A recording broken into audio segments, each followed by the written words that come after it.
Hello friends, I hope you all are good. आज हम again दूसरी वीडियो के साथ आपके सामने हाजिर हैं और ये वीडियो अगेन मैं बताना चाहूँगा रेलवे प्लस एसएससी। रेलवे के अंदर हमने जो जोड़ दिया सबसे ज़्यादा एनटीपीसी प्लस ग्रुप डी। और ये जो हम साइंस के क्वेश्चंस डिस्कस कर रहे हैं वो एक्चुअली सभी को पता हो तो बहुत अच्छा होगा। क्यों? क्योंकि हम जो क्वेश्चंस यहाँ पे बना के लाते हैं, एक्चुअली जो पीडीएफ बनाने वाला है वो अलग एक पर्सन है और जो मैं बनाने वाला हूँ, जो इसकी रिकॉर्डिंग करता हूँ वो अलग हूँ। तो वो जो बनाने वाला इसको पेन से लिखता है, फिर पीडीएफ बना के मुझे भेजता है, तो काफ़ी मेहनत लगती है बनाने के लिए। तो हम आपसे चाहेंगे कि आप देख तो लो इसको और इसको अच्छे से लर्न भी करो, और जिससे कि बेनिफिट मिले आपको और अच्छी सी जॉब मिले आपको। लेकिन बस एक थोड़ी सी रिक्वेस्ट है कि आप चैनल को सब्सक्राइब। हम आपको बताते हैं कि वीडियो आपको पसंद आने वाली है, 100% पसंद आएगी, और ज़रूर इसको लाइक कीजिए। सो अब हम स्टार्ट करते हैं without wasting our time. So first question हमारा यहाँ पे है कि कौन सी अधातु कमरे के तापमान पर द्रव्य अवस्था में होती है। सो यहाँ पे ऑप्शन है सल्फर, प्रोपीन, कार्बन, ऑक्सीजन। तो यहाँ पे जो आंसर है वो है प्रोपीन। प्रोपीन एक ऐसी धातु है जो कमरे के तापमान, कमरे का तापमान मतलब होता है एट 25 डिग्री सेल्सियस। कमरे का तापमान जब कोई बोलेगा इट मीन्स कि 25 डिग्री सेल्सियस पर वो द्रव्य अवस्था में होगी। द्रव्य अवस्था मतलब लिक्विड फॉर्म में, वाटर की तरह, propene. Okay. And second question यहाँ पे क्या है कि कौन सी अधातु कमरे के तापमान पर द्रव्य अवस्था में होती है। अब वहाँ पे अपन जो बात कर रहे थे फर्स्ट क्वेश्चन के अंदर वो थी अधातु। तो यहाँ पे ध्यान रखना, एक्चुअली मैंने भी नहीं बोला यहाँ पे, ये अधातु है। और इससे जो अगला क्वेश्चन है वो है धातु के ऊपर बेस। ओके। धातु कमरे के तापमान पर द्रव्य अवस्था में होती है, तो जो आप सबको पता होगा मर्क्यूरी, Hg, पारा, ये धातु है जो कमरे की अवस्था पे क्या होती है, द्रव्य अवस्था में, लिक्विड फॉर्म में। थर्ड क्वेश्चन, किस विटामिन में कोबाल्ट धातु पाया जाता है। Vitamin A, vitamin C, vitamin D और विटामिन B12। तो यहाँ पे जो आंसर इसका बी हो जाएगा, विटामिन B12। एंड सबसे बड़ी कोशिका किस में होती है। ये जो मिस प्रिंटिंग हो गई यहाँ पे, कौन सी होती नहीं है, सबसे बड़ी कोशिका किस में होती है। तो यहाँ पे है मनुष्य, कंगारू, हाथी, शुतुरमुर्ग। तो शुतुरमुर्ग इसका आंसर हो जाएगा, इसके अंदर सबसे बड़ी कोशिका होती है। फिफ्थ क्वेश्चन यहाँ पे जो मैं बताना चाह रहा हूँ वो है जीव द्रव्य का नामकरण किसने किया था। जीव द्रव्य का नामकरण किसने किया था। सो यहाँ पे ऑप्शन है न्यूटन, उर्कीजे, मैक्सवेल और मेंडल। ये सभी साइंस के महान ज्ञाता हैं, आप सबको पता हो तो, लेकिन सबके अलग अलग काम थे। लेकिन जो पुरकेजे हैं जिन्होंने वो काम किया था, जो कि अपन ने पढ़ा था भी। सो फ्रेंड्स, यहाँ पे फिफ्थ क्वेश्चन है कोशिका झिल्ली किस प्रकार की झिल्ली है। तो ऑप्शन ये यहाँ पे है अर्ध पारगम्य, इनमें से कोई नहीं, सजीव, असजीव। तो अर्ध पारगम्य आपका ऑप्शन हो जाएगा यहाँ पे ए। एंड अब सेकंड क्वेश्चन, सिक्स्थ क्वेश्चन की तरफ बढ़ते हैं। प्रोटीन की फैक्ट्री किसे कहा जाता है। ओ, प्रोटीन की फैक्ट्री, राइबोसोम, माइटोकॉन्ड्रिया, क्लोरोप्लास्ट, इनमें से कोई नहीं। तो राइबोसोम, जो राइबोसोम है उसको अपन प्रोटीन की फैक्ट्री कहते हैं। मीन्स राइबोसोम एक वो है शरीर का पार्ट जो प्रोटीन बनाने का काम करता है अपनी मसल्स के लिए। Okay friends. Seventh question is कोशिका की सबसे भारी दीवार का नाम क्या है। ये क्वेश्चन मुझे याद आ रहा है कि हम 9th-10th के अंदर जब बायोलॉजी पढ़ते थे उस टाइम ये यूज होती थी। कोशिका की सबसे भारी दीवार का नाम, प्लाज्मा झिल्ली, साइटोप्लाज्मा, नाभिक झिल्ली, इनमें से कोई नहीं। तो आंसर आपको हो जाएगा यहाँ पे प्लाज्मा झिल्ली, मुझे याद आ गया। क्वेश्चन नंबर 8, कोशिका की आत्मघाती थैली किसे कहा जाता है। सो क्वेश्चन नंबर 8 के जो ऑप्शन है राइबोसोम, माइटोकॉन्ड्रिया, क्लोरोप्लास्ट, लाइसोसोम। तो आंसर यहाँ पे हो जाएगा लाइसोसोम। सो 9th क्वेश्चन की तरफ बढ़ते हैं। मानव शरीर में रक्त शुद्धिकरण कौन करता है। वाह, वेरी नाइस क्वेश्चन। मानव शरीर में रक्त शुद्धिकरण, जो भी ब्लड है उसको प्योरीफाई कौन करता है। हृदय, फेफड़ा, मस्तिष्क, किडनी। ये सब आई थिंक सबको पता होगा, किडनी। कोशिका की ऊर्जा मुद्रा किसे कहते हैं। सो यहाँ पे जो ऑप्शन है ATP, nephron, neurons, chloroplast. Answer is ATP. 11th question बोल रहा है कि कवक व शैवाल का सहजीवी क्या कहलाता है।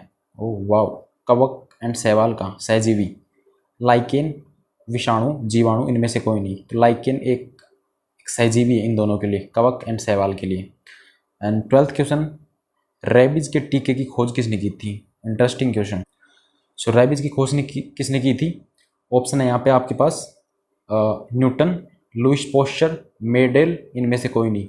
तो आंसर आपका हो जाएगा लुइस पोस्चर नाम के एक पर्सन थे, साइंटिस्ट थे, साइंस के महान ज्ञाता, जिन्होंने रेबीज के टीके की खोज की थी।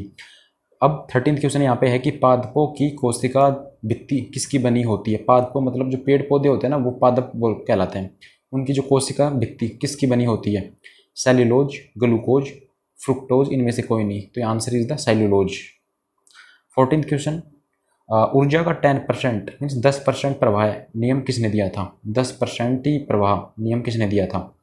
लिंडमैन, न्यूटन, मैक्सवेल, इनमें से कोई नहीं। Answer is Lindeman. ये एक्चुअली क्वेश्चन ऐसे हैं कि जो काफ़ी एग्जाम के अंदर पूछे गए हैं और आने वाले जो एग्जाम्स हैं उनके अंदर, क्योंकि साइंस है, जनरल नॉलेज नहीं है। साइंस के अंदर क्या है, क्वेश्चंस का रिपीटेशन होता है, देखा जाता है कि कौन सा क्वेश्चन कितना इंपॉर्टेंट है। तो मैं बताना चाह रहा हूँ, ये जो अपनी हमारी जो वीडियो है इसके अंदर काफ़ी सारे इंपॉर्टेंट क्वेश्चन हमने अलग अलग रिसोर्सेज से पता लगा के एक साथ उन सबको लिखा है और फिर आपके लिए हमने ये वीडियो बनाई है। तो आई hope you like this video and मुझे विश्वास है कि आप चैनल को सब्सक्राइब एंड लाइक तो कर ही दिए होंगे। सो अब बढ़ते हैं 15th क्वेश्चन की तरफ। ऐसा कौन सा जीव है जिसके आरबीसी में केंद्रक पाया जाता है? रेड ब्लड सेल्स जो हैं उनके अंदर केंद्रक पाया जाता है। लाया, ये लापा है या लाया, लाया, ऊट, उपयुक्त दोनों, इनमें से कोई नहीं। तो ये जो लापा है और ऊट दोनों के अंदर आरबीसी के अंदर केंद्रक पाया जाता है, इन दोनों जीवों के अंदर। 16th है, आरबीसी का जीवन काल कितना होता है? आरबीसी का जीवन काल कितना होता है? सो लास्ट क्वेश्चन जो हमारा था 16th की, आरबीसी का जो जीवन काल कितने दिनों का होता है? तो यहाँ पे आंसर आपको हो जाएगा 120 दिन। ओके। 17th क्वेश्चन बोल रहा है कि प्रोटीन की कमी से कौन सा रोग होता है? ये ध्यान रखना है आपको, बहुत इंटरेस्टिंग क्वेश्चन है कि प्रोटीन की कमी से। ऑप्शन है मेरारूमस, क्वासियरिकर, उपयुक्त दोनों, इनमें से कोई नहीं। तो ये जो दोनों रोग है ना, मेरारूम्स एंड क्वासियोरंकर, ये दोनों रोग हैं जो कि प्रोटीन की कमी से होते हैं। अब प्रोटीन की कमी से हो रहा है, प्रोटीन किन से मिलता है पहले तो आपको ये पता होना चाहिए। तो प्रोटीन किन चीज़ों से मिलता है, इसी पे भी हम जल्दी वीडियो बनाने वाले हैं। वैसे मेनली मैं बता दूं आपको, जो भी एग्स होते हैं या जो फ्रूट्स होते हैं जिनसे, और दाल जो हम खाते हैं, उन सब के अंदर प्रोटीन अवेलेबल होता है। अगर हम ये सब चीज़ नहीं खाएंगे तो ये रोग हो सकते हैं, इसकी वजह से हमारी जो हेल्थ है उस पर इफेक्ट पड़ सकता है। सो आप वो तभी तो बोलते हैं कि अच्छा खाओ और स्वस्थ रहो। इसलिए 18th क्वेश्चन की तरफ बढ़ते हैं। जहर देकर मारने की जांच के लिए शरीर का कौन सा अंग सबसे महत्वपूर्ण होता है? जहर देकर मारने की जांच के लिए शरीर का कौन सा अंग सबसे महत्वपूर्ण? क्वेश्चन अब तक का मतलब इंटरेस्टिंग क्वेश्चन है। लीवर, यकृत, जिगर। लीवर, इसका नाम ये भी है। वर्क, हृदय, मस्तिष्क। तो जो लीवर है, जो हमारे फेफड़े हैं, उनसे हम पता लगाते हैं कि जब कोई किसी को जहर देकर मारते हैं तो उनकी जांच करते हैं, तो वो लीवर के थ्रू हम जांच करते हैं, तो वहाँ से पता लगता है अपने को। मनुष्य के लार में कौन सा एंजाइम पाया जाता है? एंजाइम। सो यहाँ पे ऑप्शन है टाइलिन, एमाइलेज, उपयुक्त दोनों, इनमें से कोई नहीं। तो यहाँ पे हमने क्वेश्चंस ऐसे बनाए हैं कि जिससे कि आपको नेम याद हो, तभी तो हमने यहाँ पे, अब अगर हम ऑप्शन बनाना चाहते तो हम ओनली टाइलिन दे सकते थे, लेकिन हमने सोचा कि एक साथ ज़्यादा नॉलेज मिले, इसलिए हमने यहाँ के ऑप्शन जो रखे हैं ए और बी के अंदर वो दोनों के दोनों एंजाइम आ गए बस, जो कि आपको यहाँ से लर्न होने चाहिए। Ptyalin and amylase. ऐसा थोड़ी कि आपको उपयुक्त दोनों याद करना, आपको याद करना है ये और ये, मतलब ऑप्शन में उपयुक्त दोनों का मतलब है कि दोनों सही हैं। Okay friends. Next question 20, malaria का रोग कारक क्या होता है? रोग कारक मतलब मलेरिया किसके कारण होता है? रोग कारक। अब यहाँ पे जो पिछला क्वेश्चन था कि मलेरिया के रोग कारक का क्या होता है, तो वहाँ पे ऑप्शन है यहाँ पे अपने पास विषाणु, जीवाणु एंड प्लाज्मोडियम, प्रोटोजोआ और कवक। तो ऑप्शन तो ये हो गया, ये तो रोग कारक है। लेकिन कोई पूछे कि उस मच्छर का नाम भी बताओ जिसके द्वारा मलेरिया होता है, तो यहाँ पे आपका आंसर हो जाएगा एडीज नामक एक मच्छर है, उसके द्वारा ये मलेरिया रोग होता है। किस वैज्ञानिक ने इंसुलिन की खोज की थी? अब ये वैज्ञानिक है, इसके नाम याद होंगे। अब देखते हैं कौन किसने की थी इंसुलिन की खोज। बेस्ट, नेटिंग, उपयुक्त दोनों, इनमें से कोई नहीं। तो यहाँ पे बेस्ट और नेटिंग दोनों के दोनों साइंटिस्ट ने इस चीज़ की, किसकी? इंसुलिन की खोज की थी। 22वां क्वेश्चन है कि मानव शरीर का रक्तचाप कितना होता है? 120/80 mmHg। ओके, तो ये आपको याद रखना है यहाँ पे, मानव शरीर का रक्तचाप। 23वां क्वेश्चन, भूख, प्यास, प्यार और नफरत का केंद्रक क्या होता है? वाह, भूख, प्यास, प्यार और नफरत का केंद्रक हृदय, परमस्तिष्क, हाइपोथैलेमस, इनमें से कोई नहीं। हाइपोथैलेमस ये एक शरीर का पार्ट है जो कि भूख, प्यास, प्यार और नफरत, मतलब ये क्या, एक तरह से इमोशनल है, मतलब अपने को फील होना, ये चीज़ें फील होने वाली है कि भूख लगना मतलब फील होता है अपने को, प्यास भी फील होता है, प्यार करते हैं किसी से तो वो फील होता है, नफरत ये भी एक फील का, मतलब यहाँ पे फील जो अपने को होती है वो किसके कारण होती है? हाइपोथैलेमस, ये एक शरीर का पार्ट है, इसकी वजह से ये सब चीज़ें आपको होता है। केंद्रक मतलब इसको माना जाता है। वाह, अपन जब खाते हैं ना पॉलिश किए हुए चावल में किस विटामिन की कमी होती है?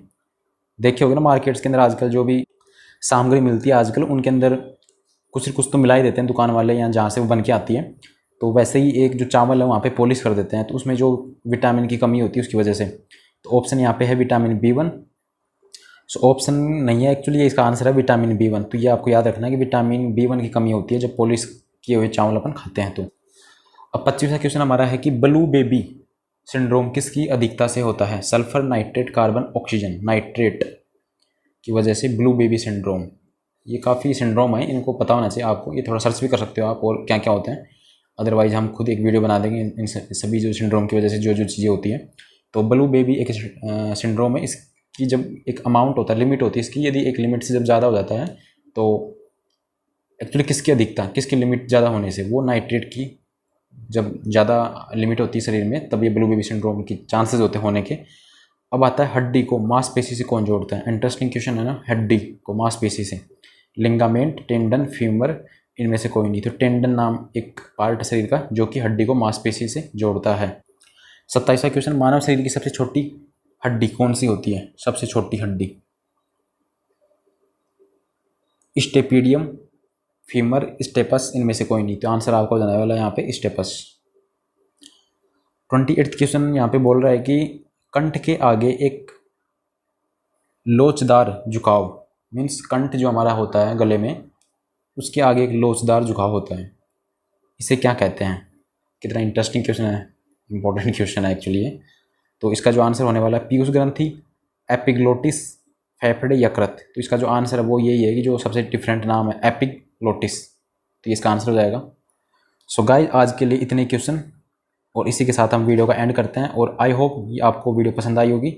So thank you so much और वीडियो को शेयर करना मत भूलिएगा। जो भी आपके व्हाट्सएप ग्रुप हैं या टेलीग्राम पे जो भी ग्रुप्स हैं वहाँ पे आप शेयर कीजिए जिससे कि और लोगों को भी ये नॉलेज मिल सके। So thank